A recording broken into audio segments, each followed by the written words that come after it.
Welcome back. Manchester City 0, Newcastle 1. Out of the Caraboa Cup like I predicted. I did predict a 3-1, I think. But out of it, like I said, like I predicted, yeah, let's round this up. Make sure to hit the like button. Helps other City fans find the channel, find the video, subscribe if you are new. Let's get into the meltdown. So, yeah, Man City 1. Man City 0, Newcastle 1. Beaten. I was going to say fair and square. I don't know. They played way better in the second half for that 10-minute blitz, but we dominated in the first round. I thought we were going to smack. Well, not smack. I thought we were actually going to beat them because, like I said in the preview, I thought the team would be madly changed. But it was at the same time, but it was just the fact Newcastle changed their lineup so much as well. So it gave us a chance, gave us hope. But we ended up not being able to take advantage of that. Will that end up actually being a blessing in disguise in the long run? I'll get onto that. But first half performance, very good from a certain amount of people. Some people not so much. We'll touch on that as well. That's where the meltdown comes in. But I want to start off with Oscar Bob. Positive start we're starting off with today. Oscar Bob out on that, I was going to say right wing, not on that right. Actually, we start with the lineup. 4-4-2 from Pep today. Gavardio left back, Akanji, Ake with Rico Lewis kind of as a right back. No, actually was a right back today, actually. Excuse me. So that was the back four. Kovacic, just back from injury. First start back from injury. He started with Calvin Phillips in the midfield, who we will obviously come on to in a moment. Jack Grealish on the left. Sergio Gomez on the right with Alvarez up top with Oscar Bob in that Alvarez KDB role just in behind, second striker, whatever you want to call it. He was coming in from the right hand side though, so he actually was able to free run. But his first half, let me tell you, Oscar Bob, he's going to be a little something. He's a saucy bowler. Just the way he passes the ball. I've seen someone say online he plays like he's a bit like Leroy Sané. The way he passes, just just the way his leg moves when he passes her, it's just very curved and out the way, as if he's just holding R2 or RB the whole time on FIFA or something like that. Really nice passes, really nice bits of movement. Dribbled past a few players a couple of times. Nice. Oh, he almost got an assist for Julian Alvarez as his pass is a little bit overweight. He'll obviously develop that a little bit more when he plays in the men's game a little bit more. And he also, Julian Alvarez pushed a good, well, it was well wide. It ended up going for a throw-in, but it was actually a decent shot. Great first time pass from Oscar Bob from just like maybe the D just outside the center of the box. Jack Grealish played it into him, I think. Really nice pass from Oscar Bob. But yeah, just him on the ball, just the way he moved, the way he played. Disappeared a little in the second half, to be fair, which is my critique of him. But with youth products like that, you forget their critiques. You just focus on the positives, really. A bit like pre-season. And Oscar Bob, yeah, I like him a lot. We thought maybe with Cole Palmer going, who would be stepping up? Oscar Bob is just seamlessly going to be taking Cole Palmer's minutes this year. And he looks like he's the real deal. Just did disappear in the second half, like I said. But when you're with the weakened side, you shouldn't be like the guy to be focusing on to bring us through the game. If he's with the proper first team, he'll be fine, absolutely fine. He will fit in, no problem. I'm sure of it. Does need to develop a little more things here and there, but with time, with game time in the men's game, I'm sure it will come. Oscar Bob, great start. I'm really looking forward to see more of him. Saucy bowler. I call it Twinkle Toes bowler. He's a Twinkle Toes bowler. That's what I call him. So yeah, Oscar Bob. Julian Alvarez, gonna say maybe a game to forget. Nothing really. And he actually dropped deep quite a few times nicely to link up play. 2 shots of note anyway. One straight at the keeper. Oh, the keeper made a decent save actually. And one just flashed across the face of goal. Didn't hit the target, but didn't do too much wrong. Some nice dropping people, like I said. But yeah, that's Julian Alvarez. Ortega with some very nice passing in the first half. He was playing as if he had a point to prove that he can play the ball just as well as Ederson, because Ederson has upped his goalkeeping, his actual shot stopping, to kind of prove I can shot stop just as good as Ortega. Now Ortega was kind of flipping the script. It was like, look, I can actually play the ball just as good as him, and he could. It kind of, because opposition teams are so afraid of Ederson, they just leave him. But with Ortega, they might think, oh, we have a shot of getting the ball off him. But then what do you know? Ortega can ping the ball just as good as Ederson. Maybe not, that's a bit of an exaggeration, maybe, but he's definitely the second best passer in the league by a distance. The guy is unreal. I thought United should have got him when we got him, but I'm glad they didn't. But yeah, great performance from Stefan Ortega. Great stop from Jacob Murphy in the first half as well, with his outstretched right leg. Great save, showing us he has that shot stopping ability as well, which really pushed Ederson to become who he is now. So we're just glad about that. Anyone else a back forward? Josko Gvardiol, my man. Great defending against Joel Isaac, I think it was actually. Isaac almost twisted and turned him inside out, but he nicked the ball at the end. I've actually not watched the goal back. I think I'll get onto that in a moment, but positive first half from Man City. No goal, but not too bothered. It's all about performances, because I'm not bothered that we went out, because I'll get onto that. Would have preferred to go out tonight than go out eventually again. Yeah, I'll actually just get onto it now since I'm talking about it. We're looking at performances today. Who performed well, who didn't perform well. It's not about the result. It's how we went out. We went out with most players playing decently. It's just a couple of players, and Newcastle just did pour it on 10-15 minutes the first half and got their goal. But like I said, I would much have preferred to go out tonight or against Newcastle than to who they got drawn with, Man United. And because of the Club World Cup, we won't be playing half a team, if not any senior players, because we're either it'll be the day of the Club World Cup or a day either side of it. So realistically, we were never winning that game anyway. And for United to have that over our heads and just annoy us for the next couple of weeks after it. Yeah, Newcastle, take your win the competition for yourselves. Came close last year, do it this year. Do the oil clubs proud. But yeah, didn't want to get beat by United, so this is the lesser of two evils to go out tonight. But it's just performances we're looking for. Into the midfield, we're going to keep it positive. Keeping it positive just for a moment.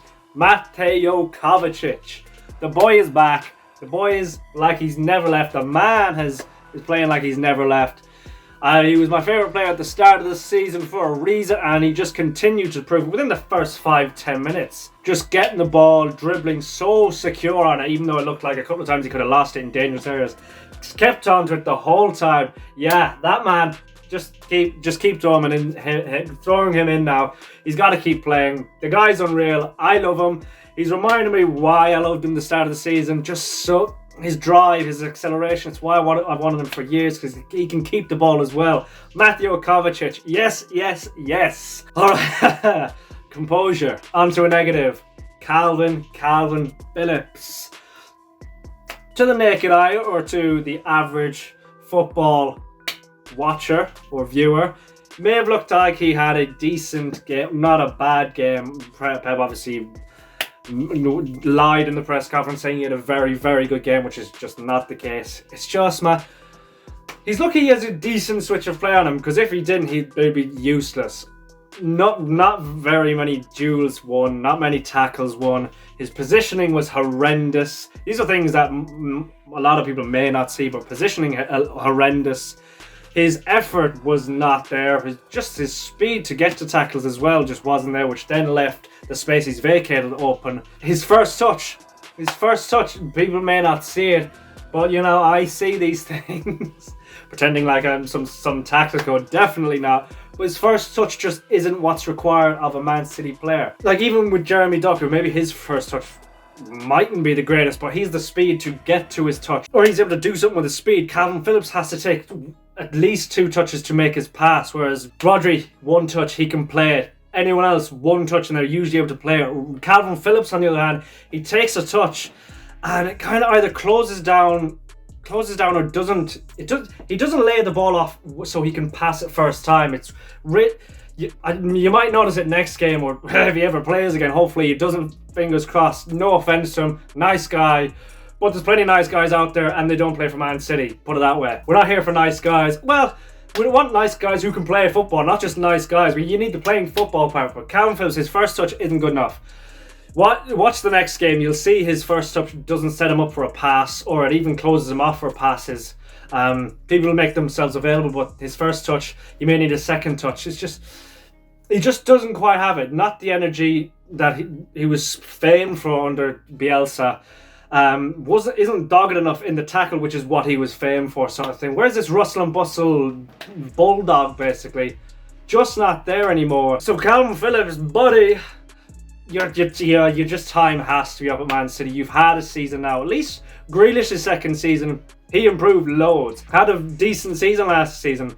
Just Calvin Phillips, and that was pretty much straight away, because I remember saying, oh, he's had a good couple of games at the start of the season now, we'll see if he continues it. And to be fair, he did continue his improvement, or showed that it wasn't just a good couple of games. He did have a decent season, Jack Grealish, but Calvin Phillips, you have to be, when you don't get these starts, you have to make the most of them, and when you come in, you have to play. You have to play well. As simple as that.